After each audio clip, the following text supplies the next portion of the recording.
Hey guys, how's it going today? It's been a couple days since I posted a video. I've been really battling with trying to perfect my cheesecake methods. It's not coming along so great, so I'm going to continue to work on that. But in the meantime, it's crazy cold here today, and I thought that I would make something and show you how to make it to warm up.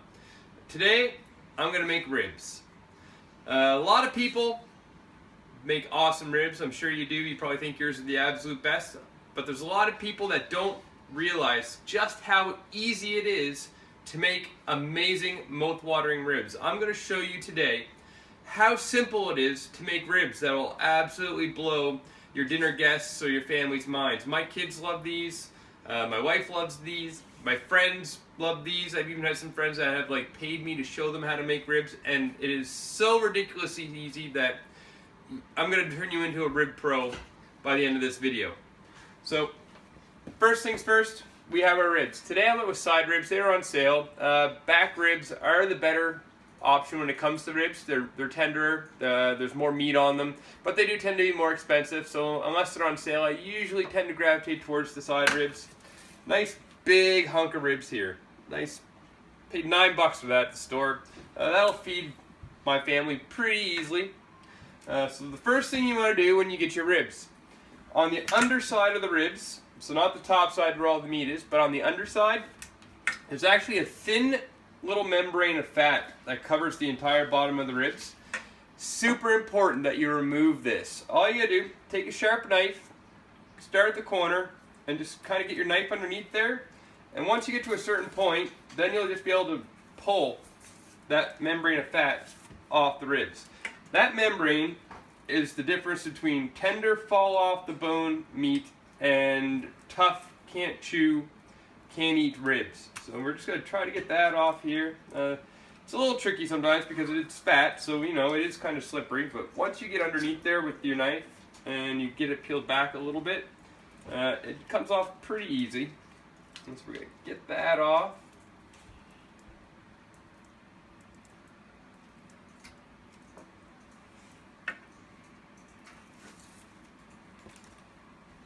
Meanwhile, I do have my oven preheating to 275 degrees. That's right, that's it, just 275. These go low and they go slow. So you want to give yourself lots of time in the day to make these. I'm talking 4 or 5 hours worth of time to get these ribs done. So they're the kind of item that you just got to pop in the oven, and then from there you will go about your day and forget about them until someone comes, knocks on the door and says, "Wow, what is that smell?" At which point you'll be like, "Oh yeah, I got ribs in the oven."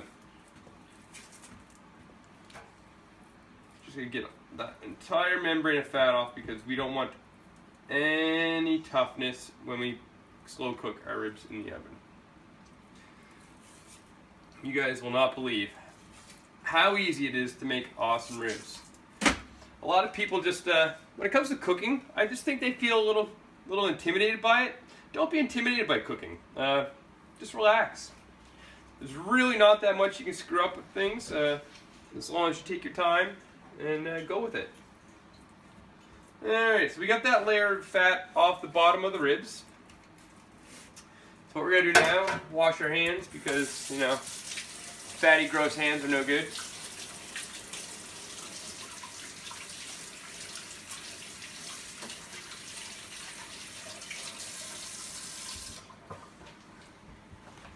So now, we're going to season our ribs. I just like using salt, pepper, a little bit of garlic powder.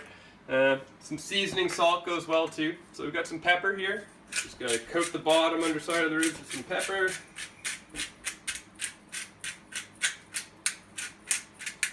Be generous with it. You're going to slow cook this in the oven so all the flavors are going to absorb right into that meat. I've got some sea salt.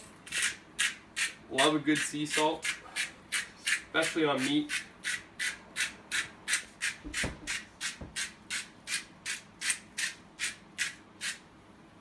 A little bit of seasoning salt. It's always been a bit of a mystery what's inside of it, but you know, can't argue with the flavor that it adds to things. And a little bit of garlic powder. And then we're gonna flip it over. Do the same thing to this side. A little bit of pepper.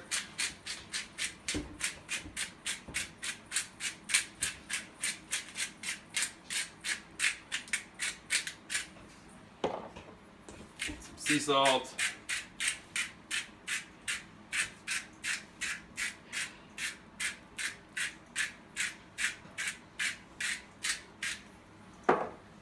Seasoning salt.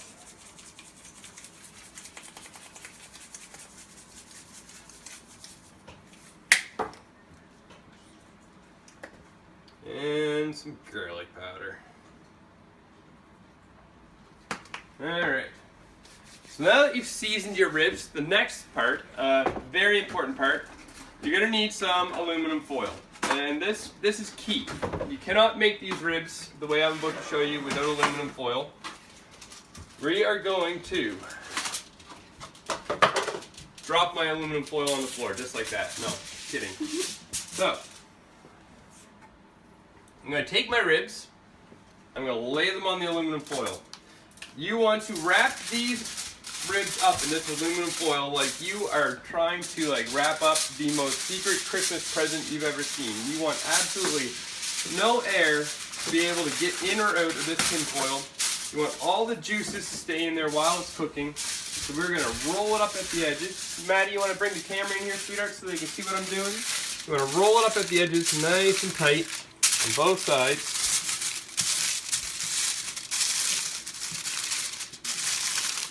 You are going to create a little aluminum pocket for your meat to cook in. There we go. So now that it's sealed all the way around 360 degrees, we're going to lay it on our baking sheet again with the meat side facing up. And we're going to put it in our 275 degree oven. And we're going to go shoot a round of golf, maybe do some yoga, clean the house, fold the laundry, whatever it is, because you're not going to worry about this for about 4 hours. That's right, you got about 4 hours until we're going to come back and take this out and move on to the second step. So I'm going to go about my day, and I'll see you guys in a little bit. Hey everybody, it's been 4 hours. The ribs have been slow cooking at 275 degrees. I actually had enough time to go play in a charity poker tournament while these are cooking. That's how much time and how low maintenance these ribs are to make. Now we're going to take them out of the oven and we're going to see what kind of magic has happened during that 4 hour period of time. So here they are, all wrapped up in their tin foil just like we left them. We're going to unwrap them. Tin foil doesn't conduct the heat very well, so it cools down pretty quickly when you take them out. If it's too hot to touch, you just wait a minute and you'll be able to unwrap them in a second or two. Mine are actually a little warm, so here we go. So, you want to expose your ribs now that they've been slow cooking in the oven for 4 hours. And there we go. Nice, tender, juicy looking ribs. So we're going to trim away the extra tin foil because we're not done there. You could eat them like this if you want to, but I like a nice sticky rib. This part here, if you're on the keto diet like I am, you probably don't want to do this step because there will be some carbs involved in this step. But first things first, your oven has a broiler. Some of you might not even know it has a broiler. That's the element at the top of the stove that shoots the heat downwards onto the food. It's great for browning cheeses, crisping things up and things like that. We're going to use it to caramelize some barbecue sauce on our ribs. So we're going to turn the broiler on. It's an insanely hot element, so you don't need to worry about adjusting the temperature. Most of them only have a high and a low setting. We're going to set ours to high. I just grabbed whatever barbecue sauce I seen first at the grocery store today to make this video, but you can use any barbecue sauce that you like. This one here, Vintage Smokehouse with honey. Definitely not low carb, but it's going to be delicious. Not everything I do can be low carb. I've been struggling with a low carb cheesecake now for 3 days, still getting the best of me. Here we go. So we're going to load on the barbecue sauce just like that.